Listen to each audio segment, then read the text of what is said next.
Ladies and gentlemen, I think it's Tuesday.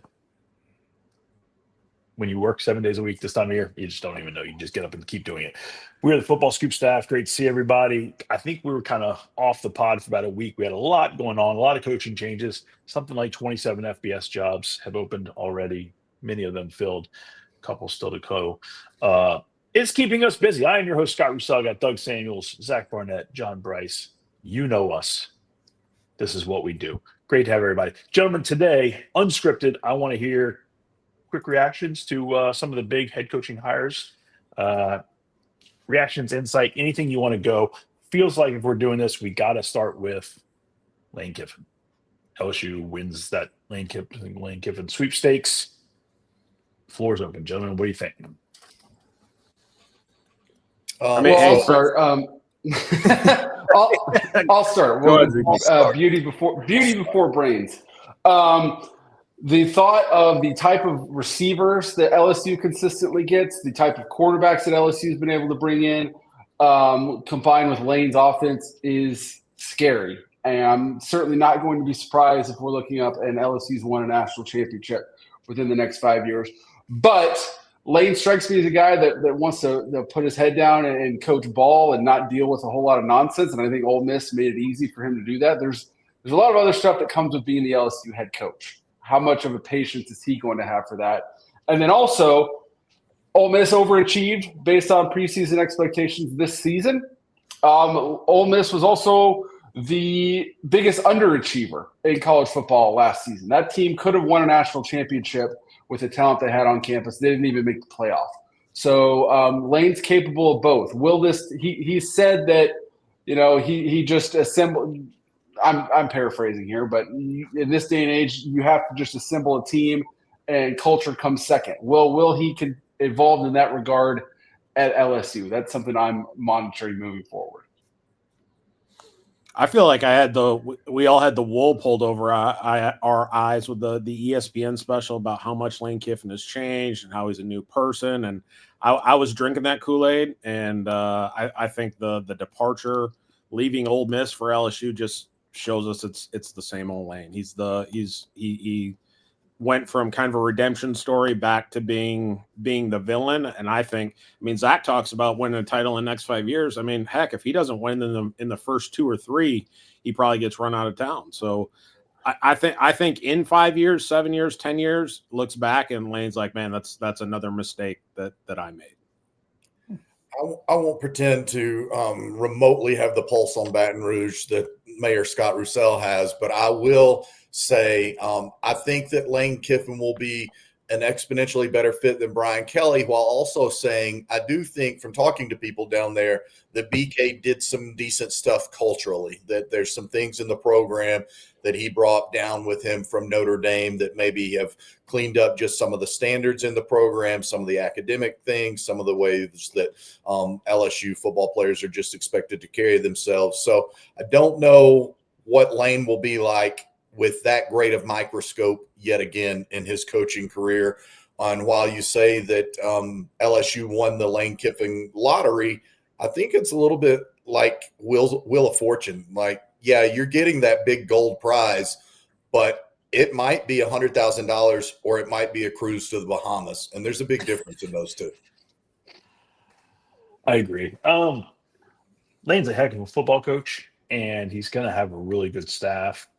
Some of that's still up in the air. I think Lane ultimately winds up winning a lot of football games at LSU. Does he win a national championship or not? That often comes down to offensive line, defensive line, and quarterback. Here's why I say he has somewhat earnestly changed.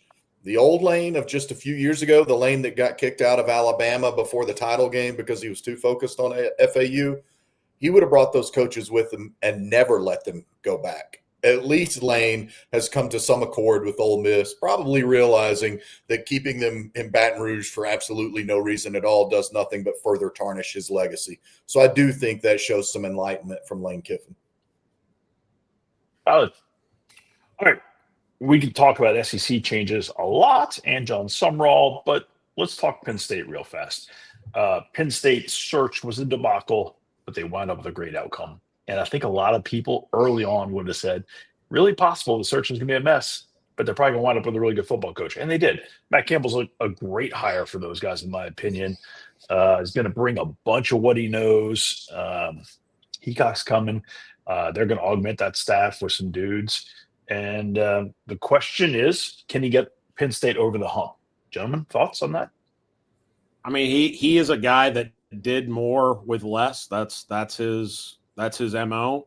I think he already loves Penn State. Talked about how his grandparents grew up like 3 hours from campus, I think. I think Matt Campbell is an outstanding hire at Penn State. I think he should have been their second call. Like, I know there was some talk about, we couldn't get a hold of him, his agent, whatever. But I think he should have been the second call right after Curt Cignetti. I mean, a guy that is going to build an unbelievable culture at Penn State. He's going to make Penn State a destination point for a lot of folks.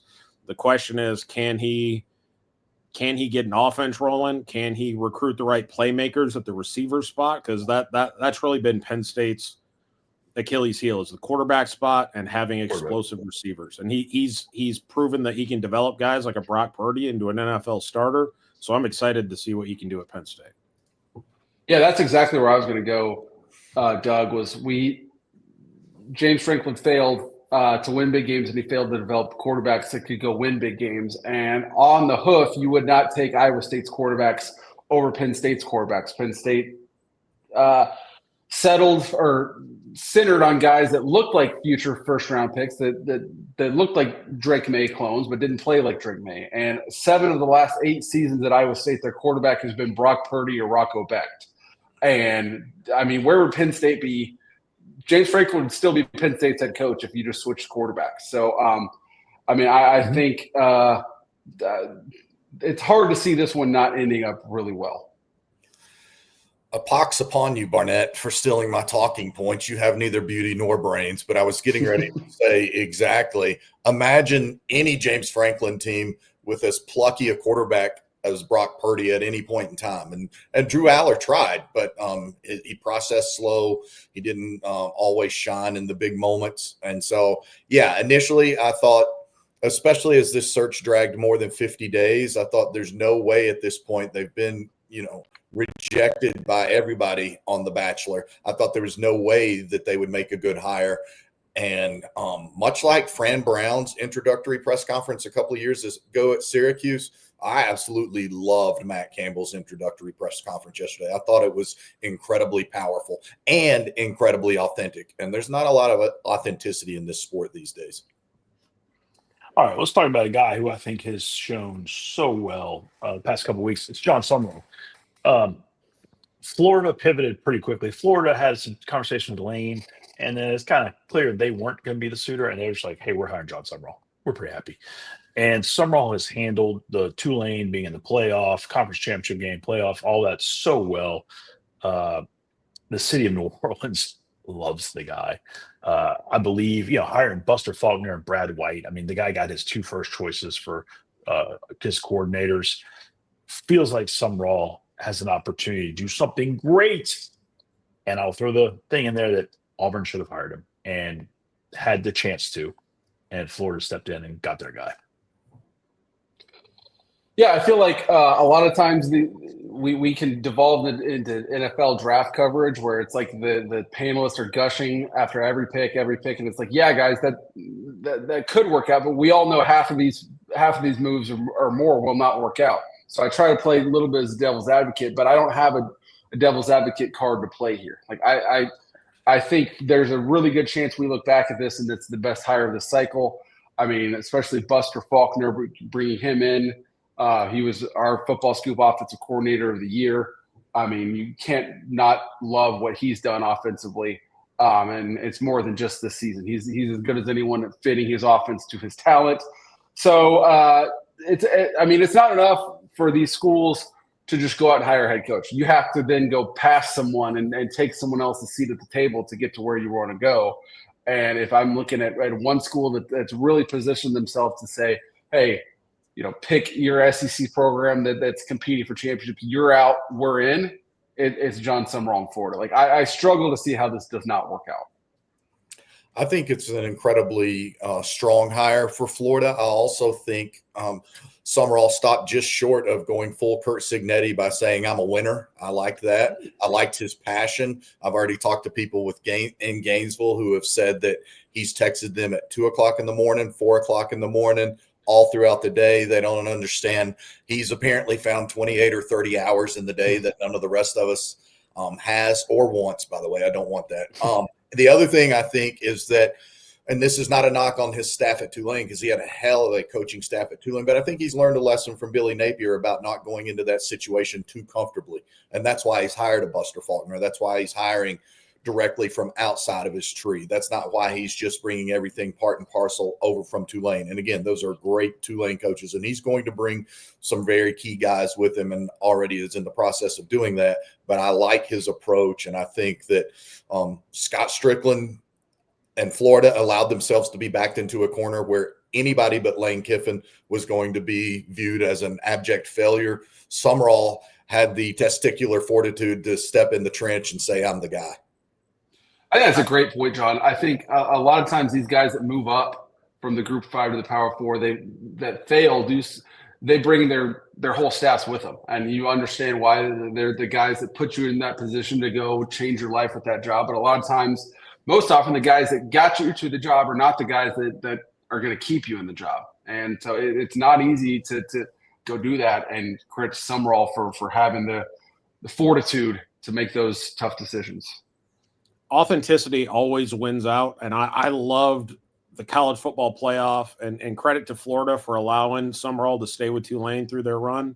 But I love turning on the college football playoff selection show and seeing Tulane announce and Sumrall just grinning ear to ear, looking over the room, looking over all those dudes in the room. You know, many of them he helped recruit or inherited, and you can tell he loves that place. And I think Florida is going to be better for that. Again, to everyone else's point, his coordinator hires were big, and I think especially on the offensive side of the ball, I think, and it's early on, but we're going to look back, and this is one of the best offensive coordinator hires of the cycle, and it's super early.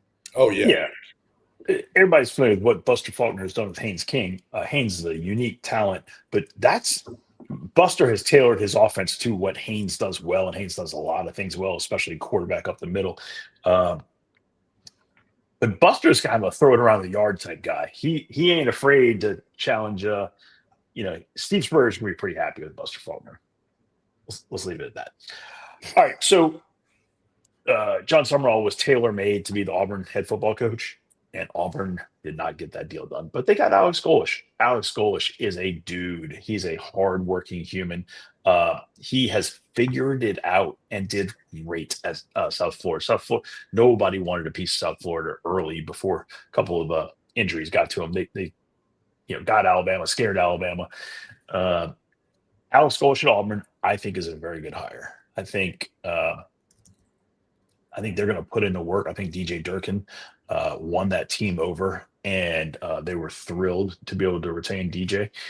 And I think Alex winds up being a very stabilizing, gets Auburn back to that 9-win, 10-win in competition for every game dogs, people you don't want to have to play going forward.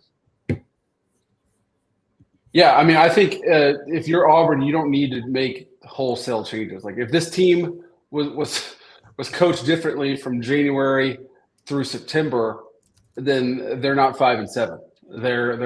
This is a 9-3 team that went 5-7. So you just need a different set of hands on the wheel. You don't need to change the engine and the body of the car. Golesh is known for the deep choice. Like that's their go-to from kind of the Art Briles tree. And Cam Coleman was going to be an absolute monster in that offense. Like he was already one of the toughest receivers to match up with, and now to give a dude that's 6'3" and runs like an absolute machine on that deep choice stuff is going to be electric on the Plains. It's going to be awesome. And I know he's brought a bunch of his offensive staff together. Being able to keep DJ Durkin there is huge. So to watch that team is going to be a ton of fun come the fall. Yeah. America, the greatest country, college football, the greatest sport. You want to know why? Because a native of Moscow, Russia, is now coaching a head coach in the Deep South SEC. Alex Golesh, native of Moscow, Russia, who didn't play college football, is an SEC head football coach. Come on, this is going to be a 30 for 30 or a full-blown damn movie. It's going to be all of it. And I do think they will score a lot of points. If you look and see, Josh Heupel and Tennessee have not been as effective without Alex Golesh by far. Even though they made the playoffs a year ago, they were not as good offensively as what they did the first couple of years with Golesh there. I don't think that's an accident. I think he's an incredibly elite offensive mind. How they stay unified, how they fortify the defense, and how Durkin adapts to having a much faster offensive pace that he's going to have to tailor his defense around, I think, are going to be keys. It's a very nice hire. It's not the top hire in the cycle at all for me. You got to keep Cam. Cam's a difference maker, and Auburn needs to find the economics to ensure they lock him up. Okay, Kentucky goes Will Stein. I love that new life. I think Mark Stoops is a very good football coach. It has just gotten stale. The offense was atrocious. It's ready. They pulled the plug. The economics weren't huge for the new staff, so they can pay off Mark, and it all works out. And I think this is good positive steps for Kentucky's future. I don't know that year one the numbers are huge. I think year two, year three, they start to see a nice build for Kentucky. Yeah, I think Stein is already making some nice hires there. I think probably Kentucky is seeing, even though he's a much more mature coach, I think Kentucky is probably seeing what Jeff Brom has done in very short order at his alma mater, and they've grabbed another Louisville former quarterback that I think has a similar trajectory upward as a head coach, and that's what Kentucky is hoping to do. So I really like the hire. I give Kentucky credit for getting it done in short order because it had been made clear, especially, again, like we talked about after that win at Auburn, that Mark Stoops wasn't going anywhere. And then they got absolutely eviscerated 41-0 by those Louisville Cardinals in the final game of the season, the Commonwealth Cup, and Kentucky fans were just like, no more. And basketball wasn't winning. And so football became an even bigger distraction than what it normally is in the Bluegrass. And Mitch Barnhart and company got it done. And Mitch Barnhart is the longest tenured AD in the SEC now, I believe, for a reason. I think Scott nailed it. I don't think this is an immediate turnaround change. I think they struggle a little bit year one with Will Stein being a first-year head coach and having to cut his teeth in the SEC. But he is one of the most dynamic play callers, play designers in college football, one of the most efficient play callers on first and second down to get you in a third manageable situation. I like the hire. I do think it's going to take – I think maybe – year two, they're bowl eligible. Maybe year three, they're definitely bowl eligible. But I think it's a little bit of a slower build. And if any fan base is ready for that, it's probably Kentucky. Like, put up points, be exciting. The Mark Stoops era was built on being a hard-nosed defense and being able to knock off top 10 teams like Ole Miss, like they did Ole Miss a year or two ago. But this new brand of football, I think, is going to excite a lot of Kentucky fans. Yeah, I don't want to insult Kentucky fans here, but if this goes the way we all think it will, I think Will Stein is the next five-star head coaching prospect for the cycle 2028, 2029-ish cycle. A guy who's going to be next man up for the top 10 jobs, win a Texas or a Michigan or a Florida State, one of those jobs where you can go win a national championship opens.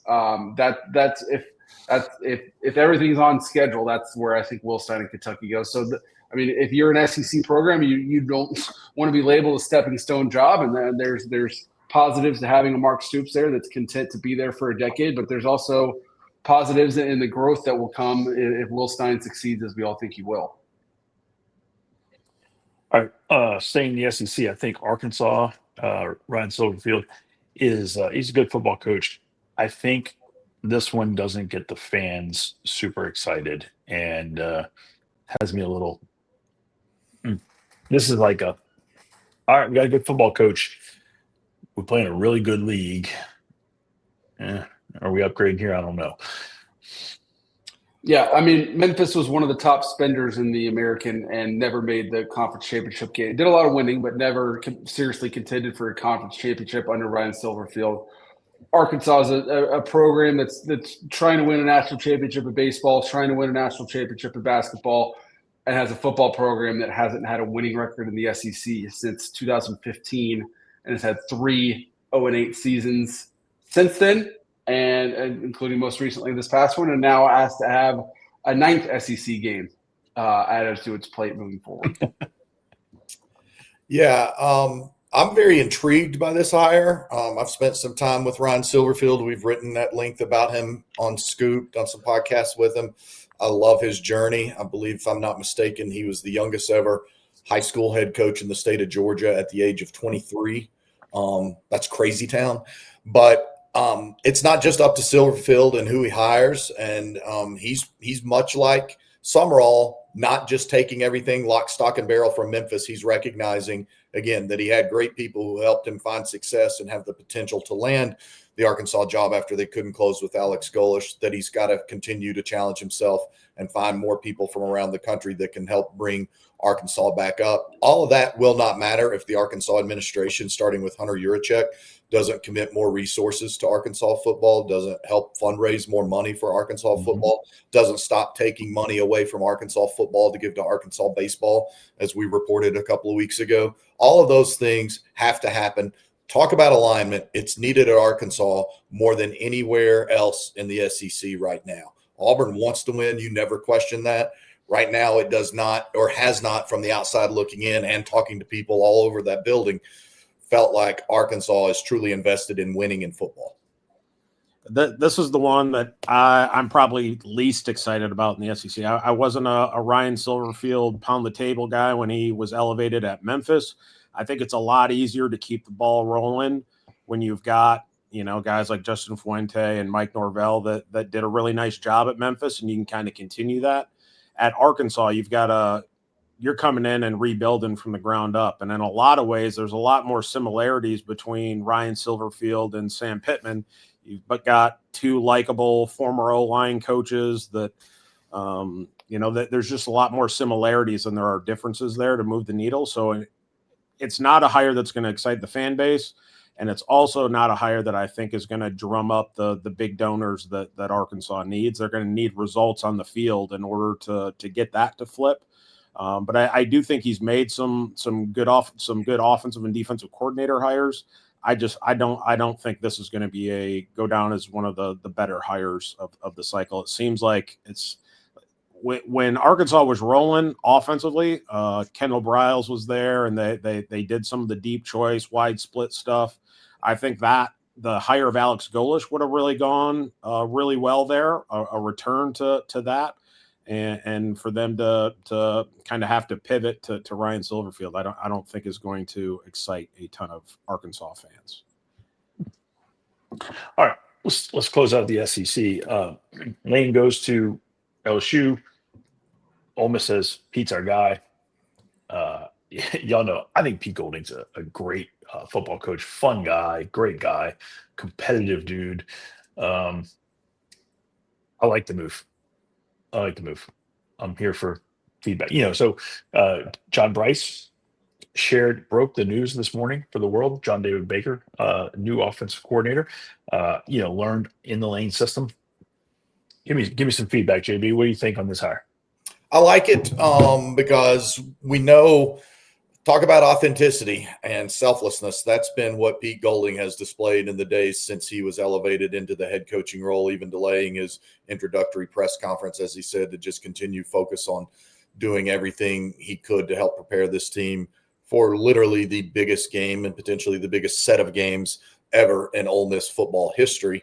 And I recognize that's the place where Arch Manning played and Johnny Vaught coach and all of that, but this is it. So he's been very smart with that. I think Ole Miss, most importantly, I feel like a broken record here. I apologize.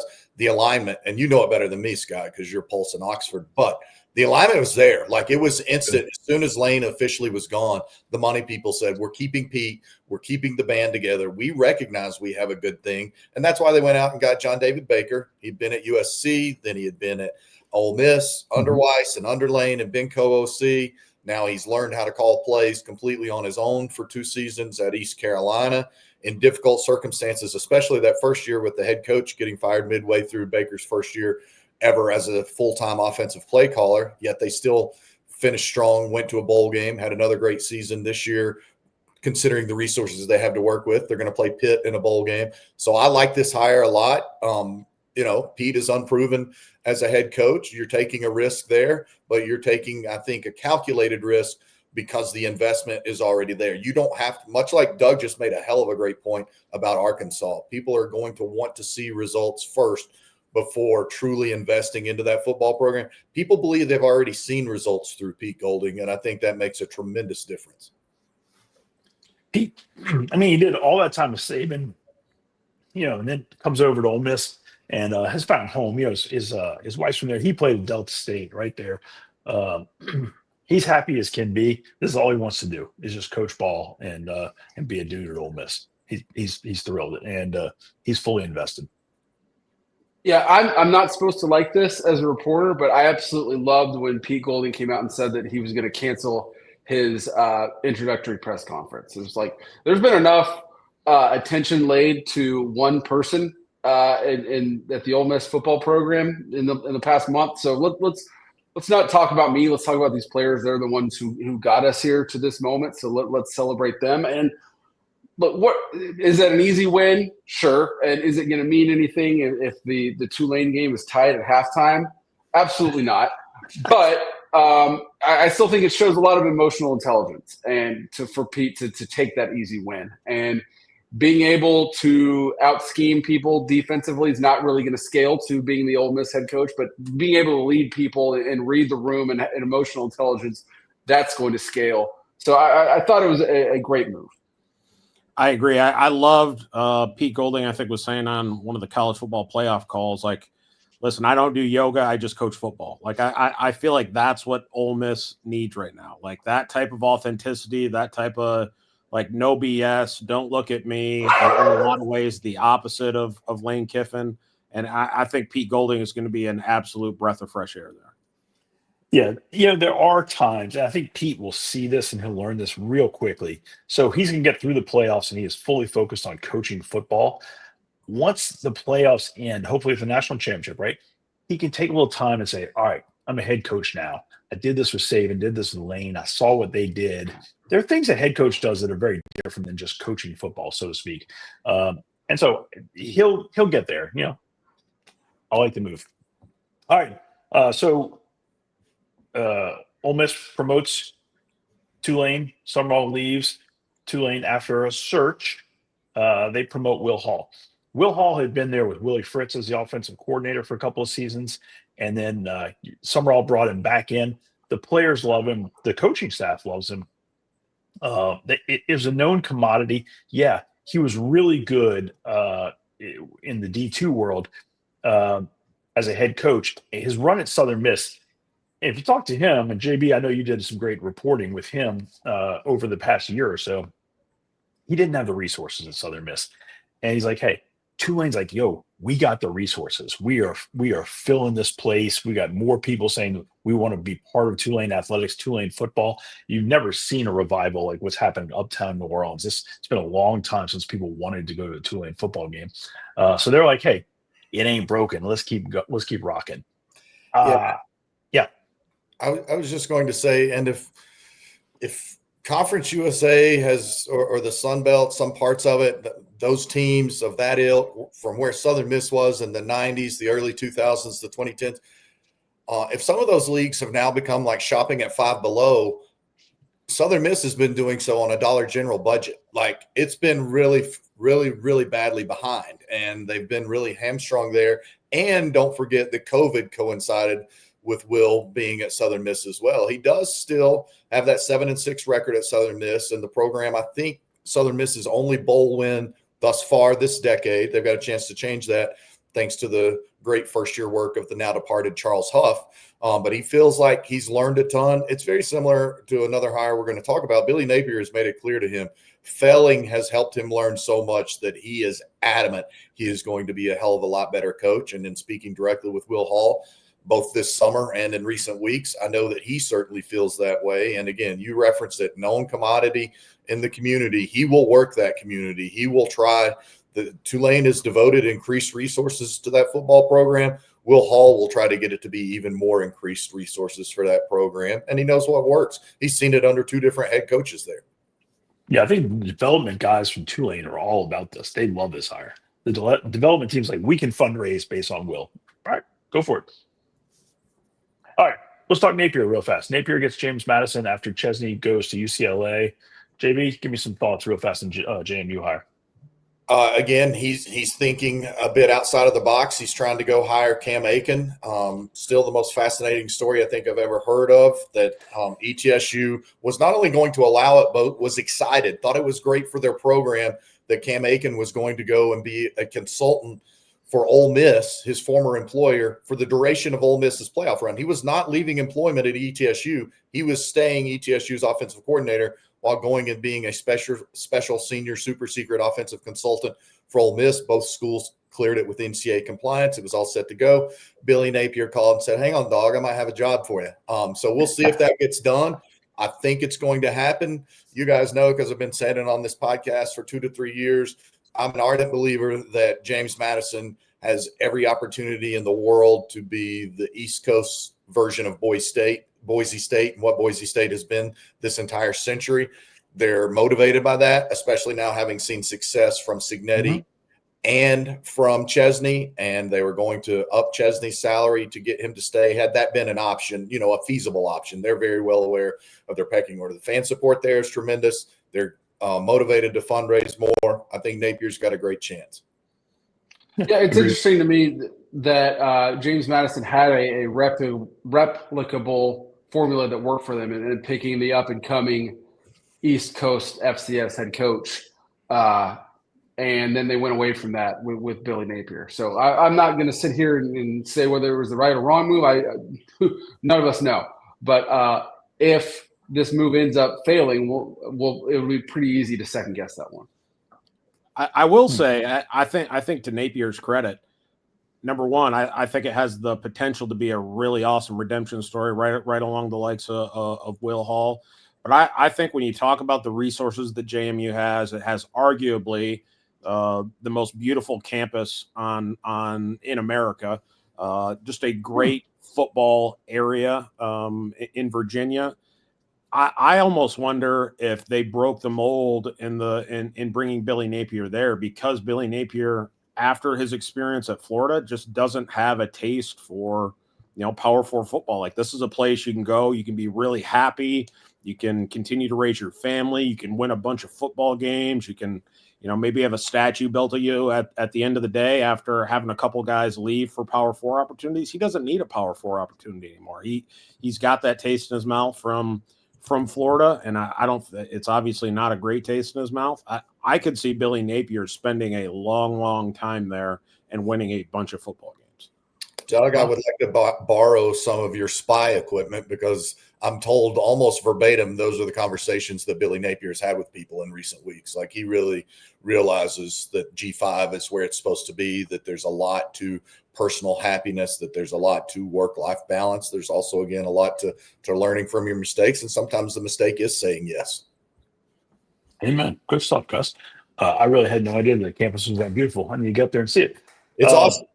Real quickly, it bisects I-81 north and south going up through Virginia, just right on the corridor there, about midway between the Tri-Cities and Washington, D.C. So literally the campus expands to both sides of the interstate. You've got like baseball facilities and softball and soccer over here, and you've got the football facility and other things on the west side of the interstate. So it is cool, especially in fall when the leaves are changing and it's in the Shenandoah Valley. It's pretty dope.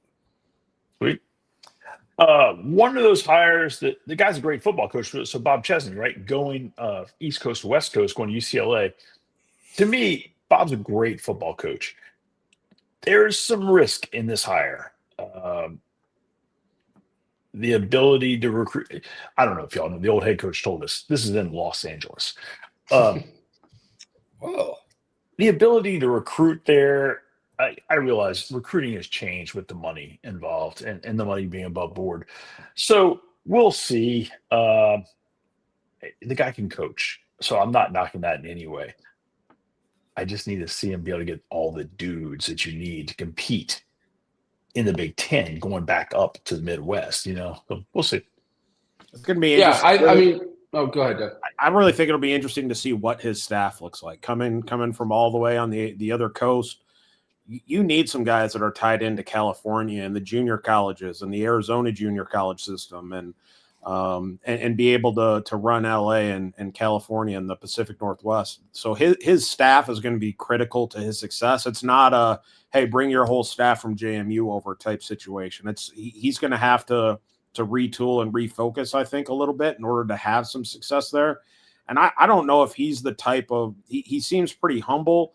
I don't know if he's got the type of personality that wants to go nose to nose with a USC for the same type of recruits and a Lincoln Riley and high powered offense and that kind of stuff. So verdict's out for me on that one. Yeah.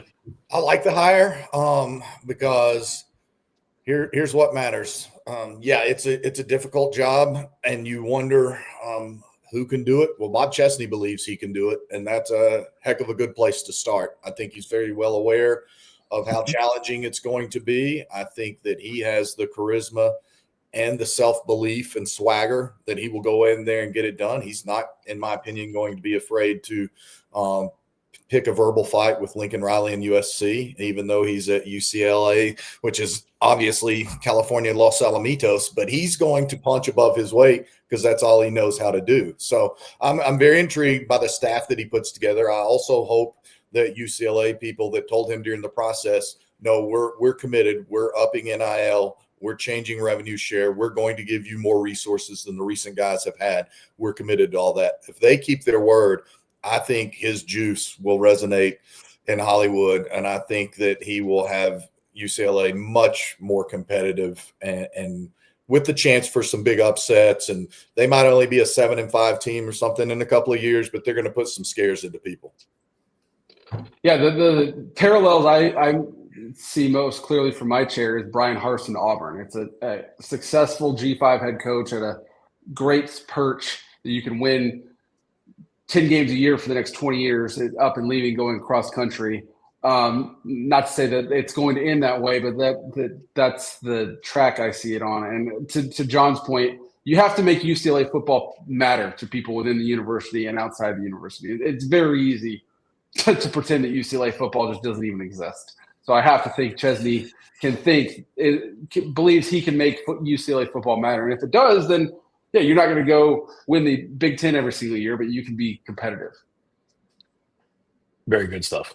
All right, let's go up the coast. So we'll go to Cal first, just like UCLA's money does. Tosh is the new head coach. Tosh loves Cal. He's, a player. I wasn't sure over the past few years. I thought Tosh was ready for another head coaching opportunity. At Cal with Ron Rivera there. I mean, you've got grizzled veteran, has done it all. Giving him some guidance. I like that pairings. Actually, I think this is a very good hire for Cal. Yeah, it's hard to think. My thought go ahead, Doug. Sorry, Zach. It's hard to think of Cal making a better hire fit-wise. Like it's someone that knows the area really well, that I think will work really, really well with Ron Rivera.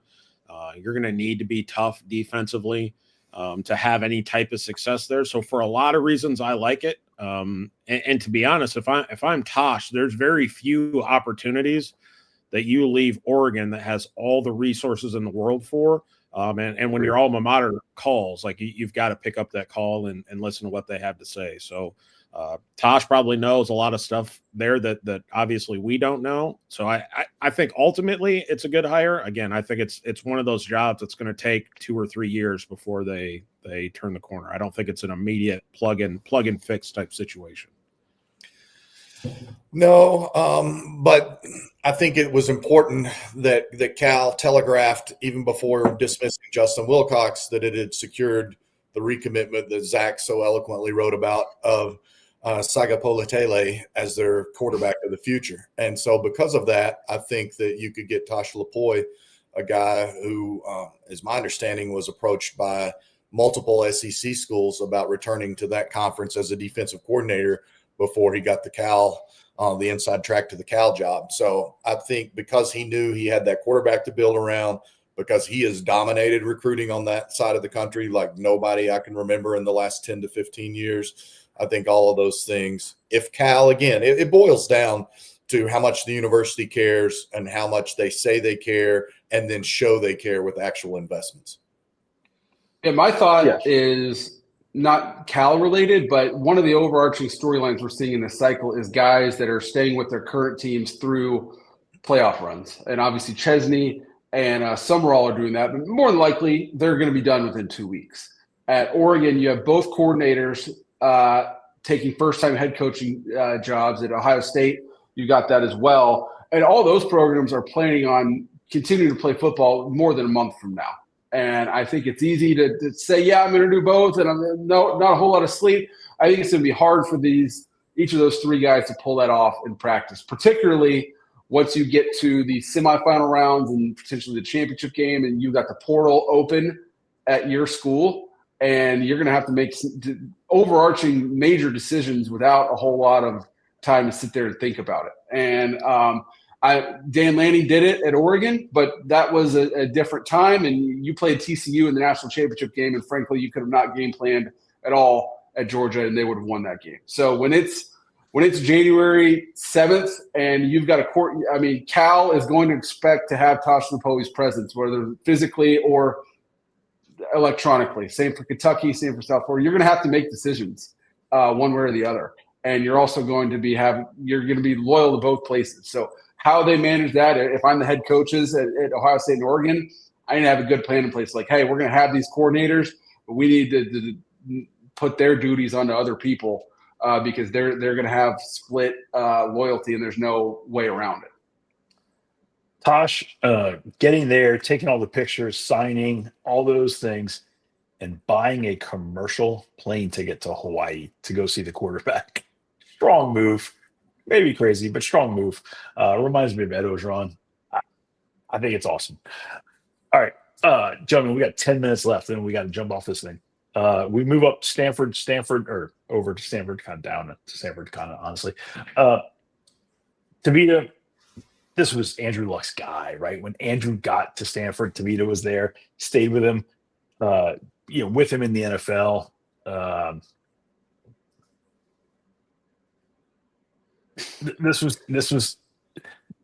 This is what Andrew Luck wanted. We'll see how it goes. I think that's the key. This is from talking to a number of people. This is overwhelmingly Andrew Luck's call. And sure. I think other people on the search committee very much wanted to go in the direction of Jim Mora Jr. Felt just that experience was going to be key with where the program was. And I was told that Andrew Luck said, I appreciate your input. We're going to hire Tavita. And, look, can't second guess him yet because it hasn't not worked. And Frank Reich had that team, decently competitive under impossible circumstances all year and certainly got them to play hard every single game of the year. And that was Andrew Luck's move. And Andrew Luck has secured the largest gift in the history of Stanford athletics. So he's got a lot of equity, but he put it all on the banknote that is Tavita Pritchard. Yeah, I mean, this is the longest coaching search in this cycle at 8 months, 8+ months. So I think you kind of assume Andrew Luck would spend that time in the lab and come out with a name that no one expected because he recruited him off the books for a long time or did a lot of research. And he's got the stuff that's scaled like, really him? Okay, yeah, I see it. Instead, he hired the most obvious guy that anyone would have chosen that had 10 minutes. Hey, you have 10 minutes to choose a chance to stand for football coach. Who's he going to be? Oh, Tavita Pritchard. Oh, I think we talked about that search right away. I was like, it's going to be Tavita. I mean, like day one, I was like, it's probably going to be Tavita, honestly. I mean, that's Andrew Luck's guy. Mm-hmm. And there we are. All right, let's keep this thing moving. Michigan State. Sorry, Doug. Michigan State. Pat Fitz. They swap out. So Jonathan Smith, there was just no juice at all. They had to make that move. pull Pat Fitz out, and everybody's like, let's go. I think there's a lot of joy in East Lansing. Give me your thoughts, Doug. Yeah, there is a lot of joy in East Lansing. I think Fitz has hit the ground running. I know he's trying to build a staff, but was in meetings last Friday with the Coaches Association here in Michigan, and Fitz popped in just to say hi and introduce himself. That simple 10-minute introduction went a long way with the state's high school coaches that really didn't really feel the love from Jonathan Smith and his staff. And we talk about coaches going from one coast to the other. That was Jonathan Smith going from Oregon, plugging into East Lansing, and it didn't get the traction that a lot of people wanted. Fitz in a lot of ways. Number one, we've talked about being genuine. Like, there's not a more genuine person in the coaching profession than Pat Fitzgerald.